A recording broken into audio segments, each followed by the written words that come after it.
Proverbes, chapitre 10.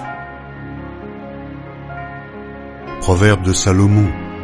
Un fils sage fait la joie d'un père, et un fils insensé le chagrin de sa mère. Les trésors de la méchanceté n'en profitent pas, mais la justice délivre de la mort.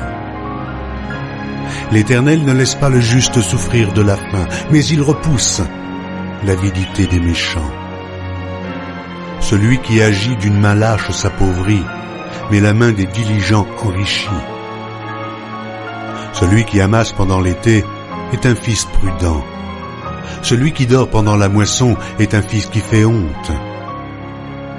Il y a des bénédictions sur la tête du juste, mais la violence couvre la bouche des méchants. La mémoire du juste est en bénédiction, mais le nom des méchants tombe en pourriture. Celui qui est sage de cœur reçoit les préceptes, mais celui qui est insensé des lèvres court à sa perte. Celui qui marche dans l'intégrité marche avec assurance, mais celui qui prend des voies tortueuses sera découvert. Celui qui cligne des yeux est une cause de chagrin, et celui qui est insensé des lèvres court à sa perte. La bouche du juste est une source de vie, mais la violence couvre la bouche des méchants. La haine excite des querelles, mais l'amour couvre toutes les fautes. Sur les lèvres de l'homme intelligent se trouve la sagesse, mais la verge est pour le dos de celui qui est dépourvu de sens. Les sages tiennent la science en réserve, mais la bouche de l'insensé est une ruine prochaine.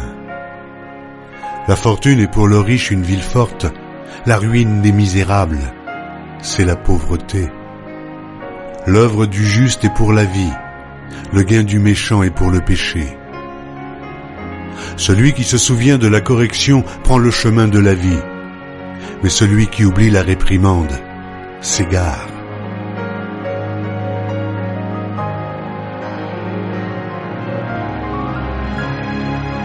Celui qui dissimule la haine a des lèvres menteuses, et celui qui répand la calomnie est un insensé. Celui qui parle beaucoup ne manque pas de péché, mais celui qui retient ses lèvres est un homme prudent. La langue du juste est un argent de choix, le cœur des méchants est peu de choses. Les lèvres du juste dirigent beaucoup d'hommes, et les insensés meurent par défaut de raison.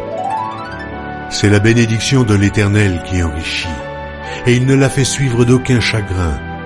Commettre le crime paraît un jeu à l'insensé, mais la sagesse appartient à l'homme intelligent.